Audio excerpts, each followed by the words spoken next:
So I'm here in Alameda with my mom. She said she had a few questions she wanted to ask me about a conversation. I called her this Saturday and had a conversation with her. So she wants to ask me some few questions about it.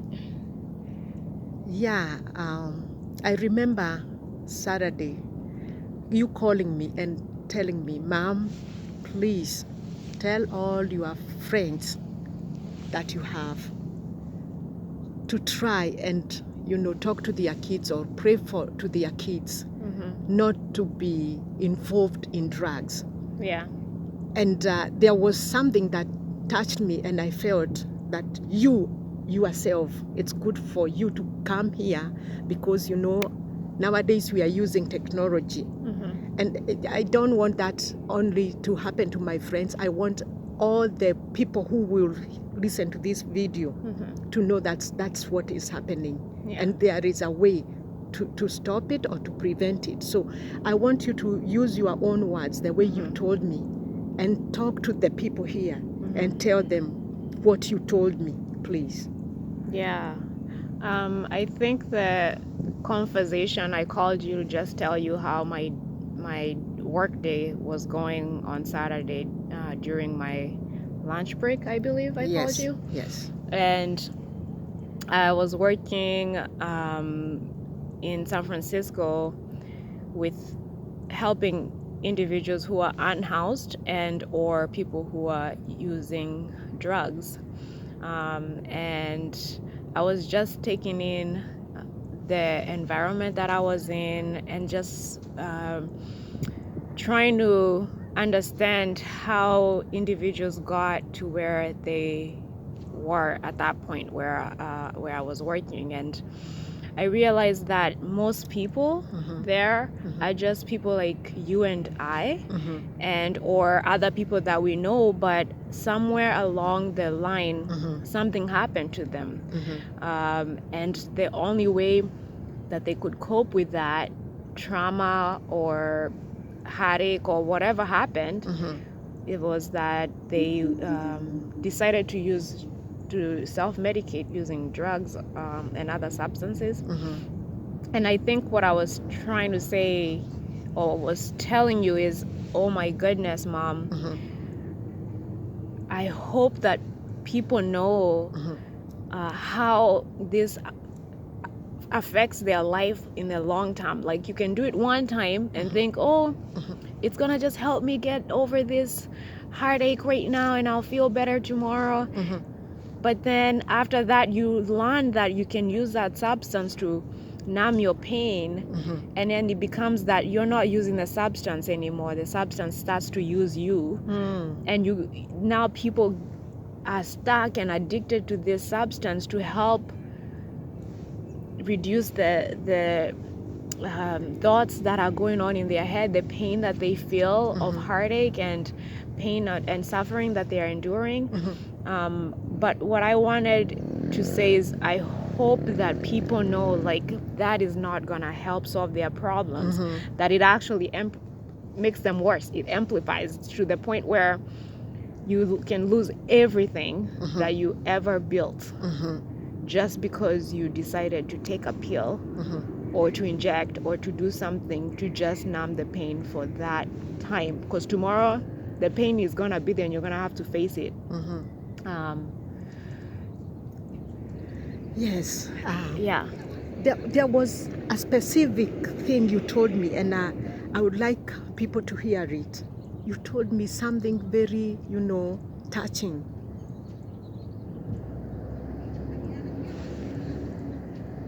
If only they know something. Can you elaborate that and tell them? I think what I said was, if only that people knew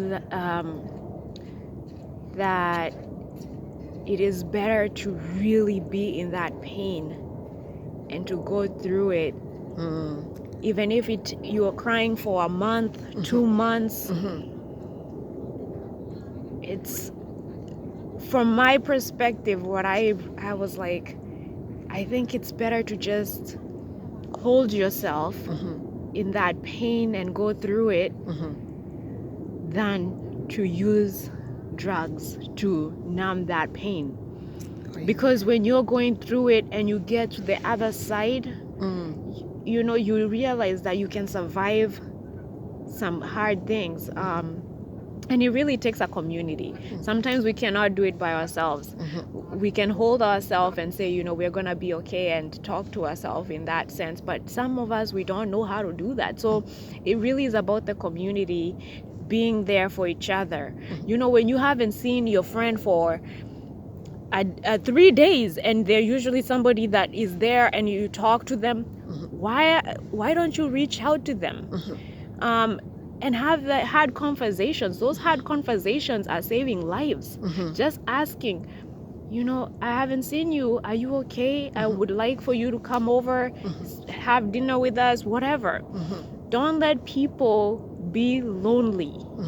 Don't let people be isolated.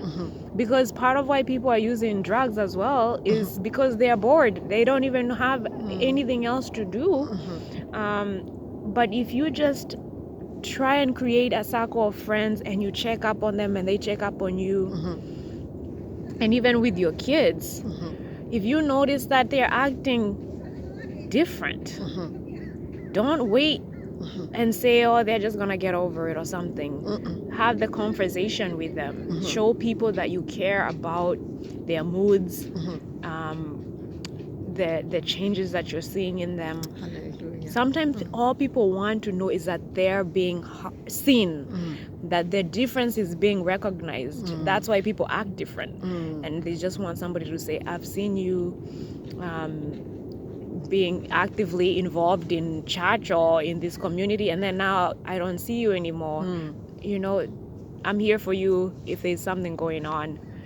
Thank you so much, Dorcas, for your advice to the youth and young adults and also teenagers, because I understand teenagers are also getting involved in, you know, using all these kinds of drugs. Some of the people who are there are really young people. They are teenagers. They are people in their early 20s. And when I tell you I don't know if they're gonna make it to next week or next month. That is an actual truth. That's why I was there, to help reduce the amount of overdoses that are going on.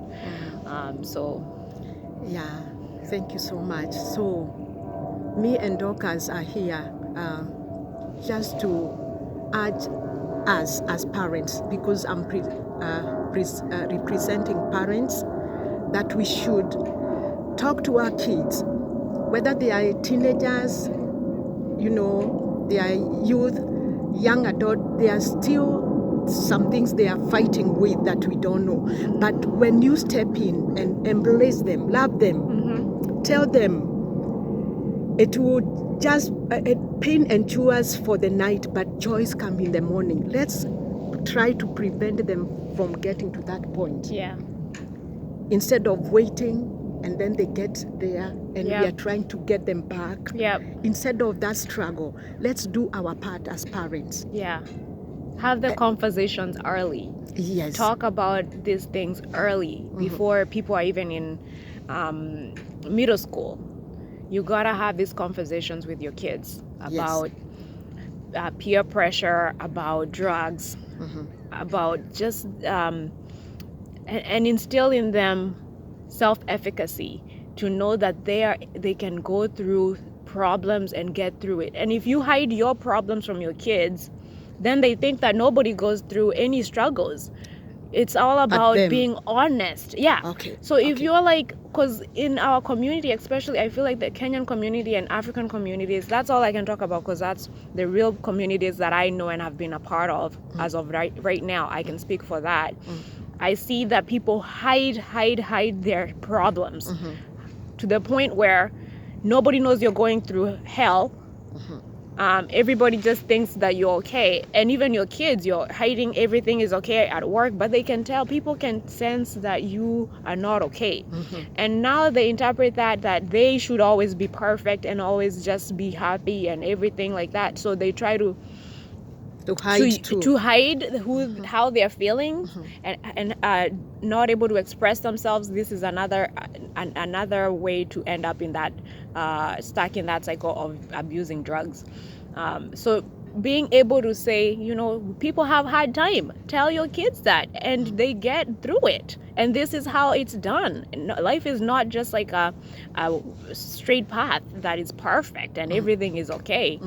So yeah, have those conversations, be authentically, live your life in an authentic way, which means you're not hiding parts of yourself from other people and or your children, because you've gotten where you've gotten through perseverance, and so they need to know that they can do that as well. I mean, the things that people have gone through coming from Africa, there's a lot of things that we went through in Africa that when people here go through that, they would probably just lose their mind. But you know how you got through that. There was community, there was love, and so being able to show that here today. Thank you so much, Dorcas. Thank you, whoever will listen to this video. Just forward it to other people. Let them know that there is a way to prevent our children from getting involved in drugs. And next time we will talk more concerning that prevention. God bless you. Thank you.